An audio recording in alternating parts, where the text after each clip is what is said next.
Sirius is generously sponsored by the Saka family and by Ayelet and Avram. Former, we're in the bracha of Alat Tzadikim. Tried to define, hone in our intent for Tzadikim, Chasidim, Ziknei Amcha Beis Yisrael. And we last left off, what do we think about and what are we mindful of when we say the words Ve'apleitas Sofreim? The Rokeach said Sofreim can be like Beit Sefer, a teacher, a Mora. Should be thinking about the educators, the Mechanchim. And why are they called Pleitas? We mentioned because nobody else wants that job, that profession. Others are encouraged or discouraged from going into it. So Pleitas, the remnant who are willing to be the Sofreim in the Beit Sefer, who are willing to teach and educate and inspire, who should be paid much more than any athletes or celebrities, who spend more time with our children than we do. We daven on their behalf. It's a beautiful kavanah that 3 times a day in your Amida you stop and you say, thank you. Thank you to those who educate our children and our grandchildren. The Olas Tamid says it refers not to Sofreim as in Beit Sefer, but Sofreim as in Svarim. Who are the ones who write Svarim? Talmidei Chachamim, the righteous, the Talmidei Chachamim, the scholars, those who are the authors of Torah Navaleh, of Chidushei Torah, of the Talmidei Chachamim of every generation.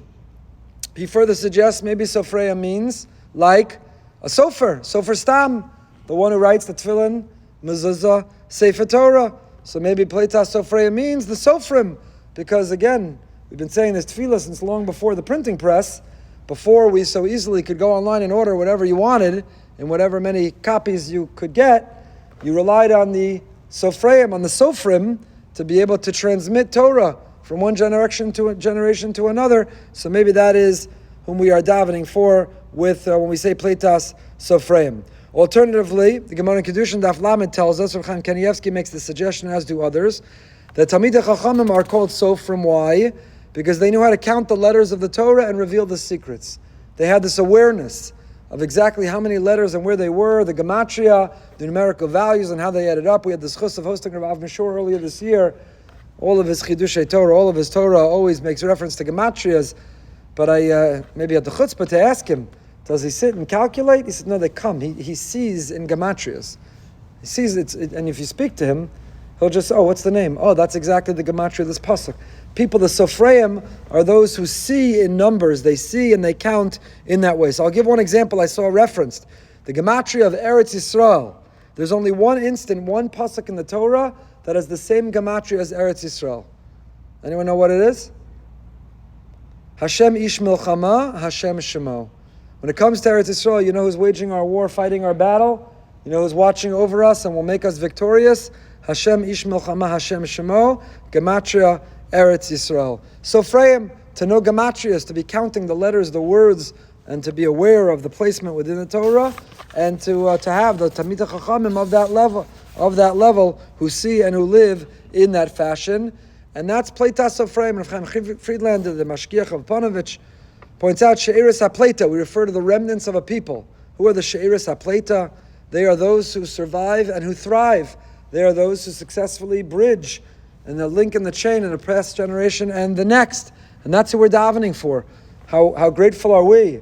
How reliant and dependent are we of the She'iris HaPleita, those who survive the last generation, and our responsibility to pay it forward for the next generation. So we saw 6 or 7 interpretation. Pleitas Sofreim, like Beit Sefer. Are we talking about educators? Are we talking about the Sofrim, Sefer Torah, Tefillin, and Mezuzahs? Are we talking about the Sofrim who count? Who are we talking about when we have Kavanah?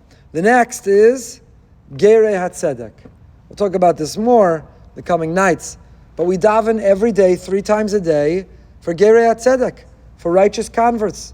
Righteous converts are unbelievable. They're an incredible inspiration. In fact, this is the most often repeated mitzvah in the whole Torah. 36 separate places. Gemara Bava Metzia and Test tells us, 36 separate places the Torah tells us that we have to daven to treat the convert, that we have to treat the convert properly. So one of the ways we treat the convert properly, Rav Yonasan Eibshitz, Yoros Dvash says, we fulfill a kiyum in the mitzvah of loving the convert is when we daven on their behalf, which is also amazing. What an insight. We'll end with that tonight. Sometimes you can express love for someone not only by writing a check, giving a gift, inviting for a meal. You can express love without their ever knowing it when you daven for someone. When you include someone in your tefillos, that is a manifestation, an expression of your love. So a kiyum, says Rabbi Yonasan Eibshitz, a kiyum of the haftam esager, a fulfillment of loving the convert, is davening for the well-being of the convert, the success of the convert, that the convert continue to be inspired and a source of inspiration for us. So this is a mitzvah that's repeated more than any 36 places in the Torah, the haftam esager, to love the convert, and we fulfill it when we daven for them. Why are we davening for them? I'll tell you, this was not in the original formulation. Anshe Knesset Agadola wrote the Amida in the original liturgy and text.